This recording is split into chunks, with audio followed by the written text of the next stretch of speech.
सेवारो नमस्कार सबैजनालाई। आज चाहिँ यहाँ टिमिटीको दृष्टि देखाइराखेको छु तपाईँहरूलाई। यहाँ आज चाहिँ रामरामीको दिन अनप्लान यहाँ टिमिटीमा घुम्न आइपुगेको छौँ। यहाँ हामी खासमा चाहिँ आज राबङ्ला बुद्ध पार्क यहाँबाट उता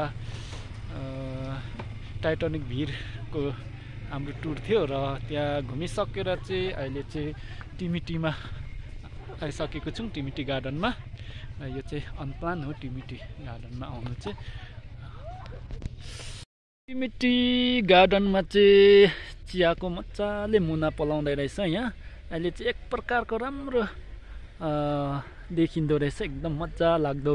यो जुन मुना पलाउँदैछ यहाँ टुप्पी मजाको देखिँदैछ र यहाँ तपाईँहरूले देख्नुहुँदैछ। यहाँ तपाईँहरूलाई यहाँ देखाउँदैछु। यहाँ सबै कस्तो मजाको यो समयमा चाहिँ अर्कै मजाको देखिँदो रहेछ।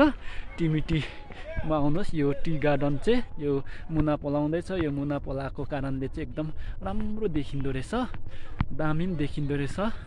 र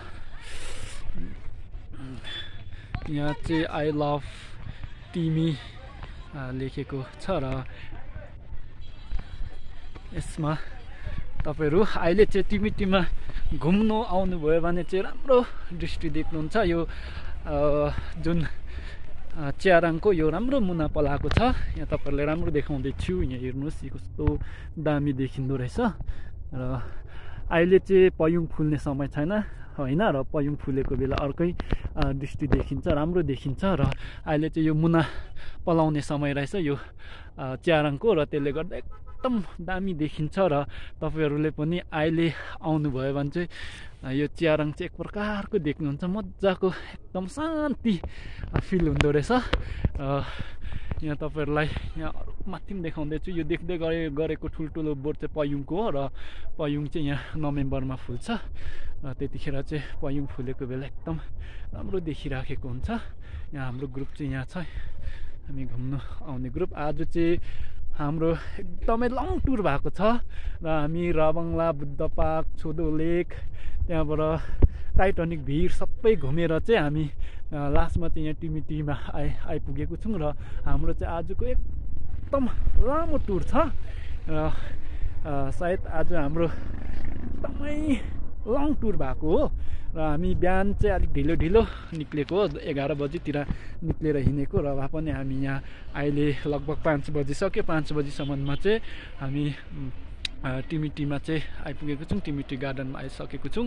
यहाँ तपाईँहरूलाई देखाउँदैछु। र यहाँ तपाईँहरू आउनुभयो भने चाहिँ अहिले यो अप्रिलको समयमा यो मुना चाहिँ राम्रो देख्नुहुन्छ। यो मुना पलाएकोले एक प्रकारको राम्रो देखिँदो रहेछ र मजाको छ। अहिले चाहिँ एकदम हरियो भइसकेको छ। अस्ति चाहिँ एकदम येल्लो प्रकारको थियो, अहिले चाहिँ एकदमै राम्रो छ, दामी देखिराखेको छ। र तपाईँहरू अहिले टिमिटीको यो मुना हेर्नु मन छ भने एक प्रकारको तपाईँहरूलाई शान्ति फिल हुन्छ र तपाईँहरूले भिजिट गर्नु सक्नुहुन्छ।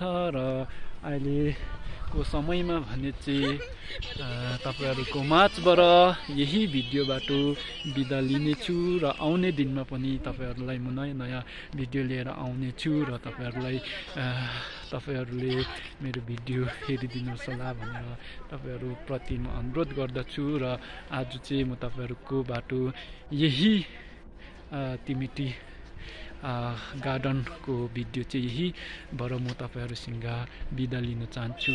धन्यवाद।